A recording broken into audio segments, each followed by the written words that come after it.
Somewhere in the world, there is a person whose job is to break tractors. Not accidentally, professionally, which raises an interesting question.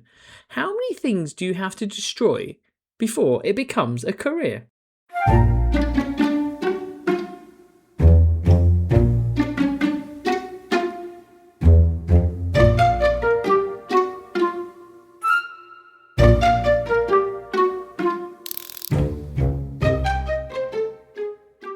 Welcome back to This Is Someone's Job, a show about the strangest ways people make a living. If you've been here since the goldfish polisher, the professional queue stand-in, the professional mourner, the golf ball diver, and the professional sleeper, welcome back. And if you're new here, you've picked a destructive place to start. Because while most of us spend our careers trying not to break expensive equipment, someone else is being paid to find its limits. Before we get started, a quick thank you to Jolyon, who gave me the idea for this episode after telling me about someone he knows who actually does this job. Which either proves that these people exist, or Jolyon has become incredibly committed to the prank. A destruction tester is exactly what it sounds like. The job is to push machines, vehicles and equipment to the point of failure. Tractors, harvesters, construction equipment, anything that works hard for a living. And before a machine reaches a customer, somebody has to answer a very important question. What happens when things go wrong? So manufacturers hire engineers and test operators to find out. Preferably before a farmer discovers it halfway through harvesting a field. Now, modern machinery is expected to survive years of abuse.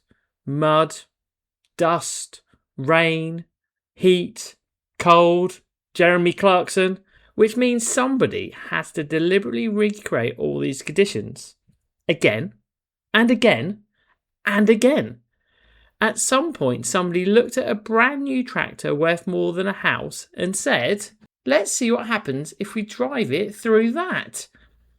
And somehow, that became a job description. A typical day might involve driving test vehicles over rough terrain for hours, running engines continuously, testing suspension systems, monitoring the temperatures, checking the vibration, and collecting enough data to make an engineer very happy.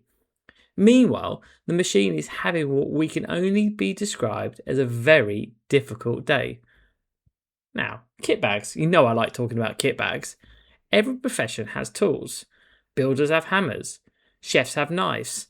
Destruction testers have laptops, sensors, diagnostics equipment, and access to machines worth hundreds of thousands of pounds.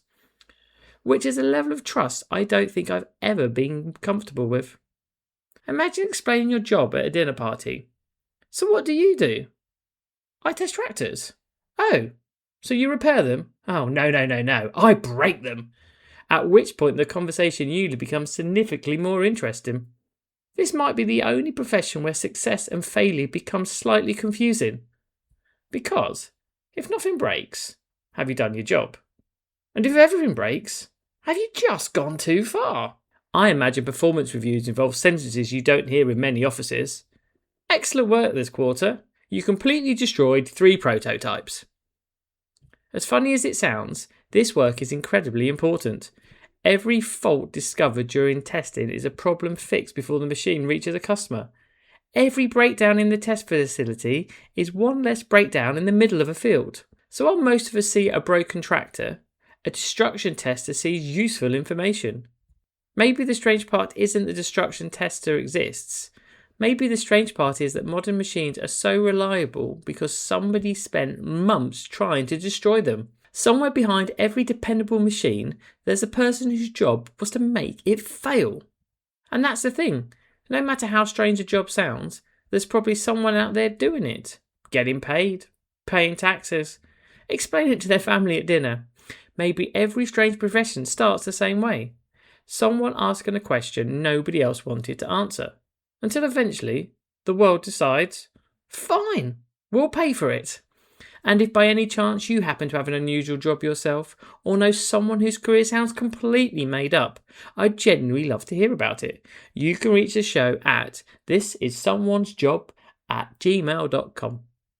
And tomorrow, while most of us are trying not to break expensive things, someone, somewhere will be getting paid to do exactly that. Thank you for listening to This Is Someone's Job.